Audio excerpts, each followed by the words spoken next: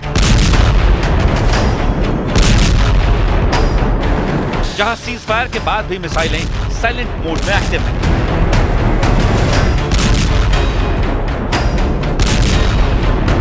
और जहां हर समझौते के पीछे अगले टकराव की आशंका छिपी होती है।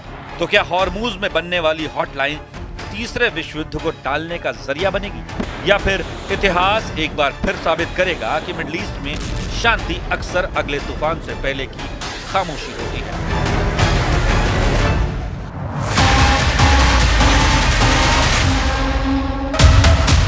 लेकिन इस सब के बीच एक और सवाल तेजी से उठने लगा है।